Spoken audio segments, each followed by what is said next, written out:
Je réponds plus que volontiers à cette question cruciale pour notre temps. Les personnes âgées semblent aujourd'hui négligées, voire abandonnées.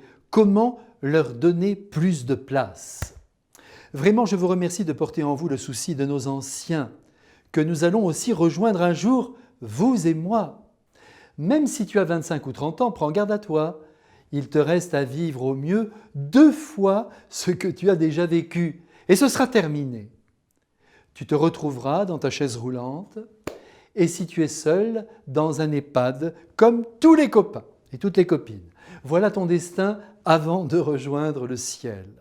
Et maintenant, permets-moi de rappeler des évidences. Nous sortons tous du ventre de la femme. Dès le premier instant, on est déposé sur sa poitrine. Et jusqu'à l'âge à peu près de 8 ans, père et mère veillent sur nous. Nous sommes lavés, nourris, allons-y, torchés. Et jusqu'à 16 voire 18 ans, suivis aussi avec attention dans nos études, dans nos désirs, dans nos caprices. Et puis, nous prenons notre envol. Nous nous lançons dans la vie, comme on dit, avec nos rêves et nos illusions, nos plans de réussite. Et parfois, ces derniers fonctionnent, et tant mieux. Et nous voilà donc dans la vie, de plus en plus autonomes, et nous courons au rythme de nos ambitions.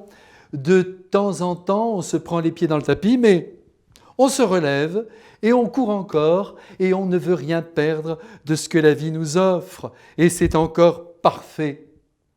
Quand vient le jour où ceux qui nous ont aimés, ceux qui nous ont bercés, perdent en autonomie.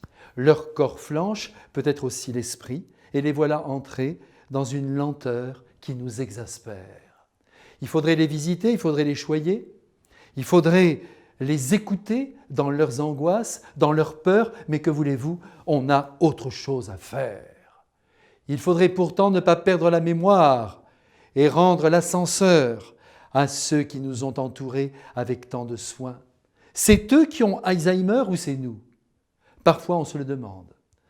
Ah, c'est sûr, ce n'est pas facile de voir les êtres aimés diminuer sous nos yeux.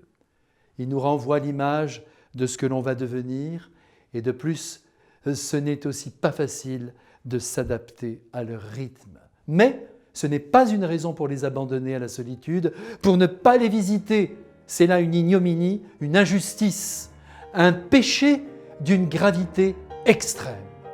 À bientôt.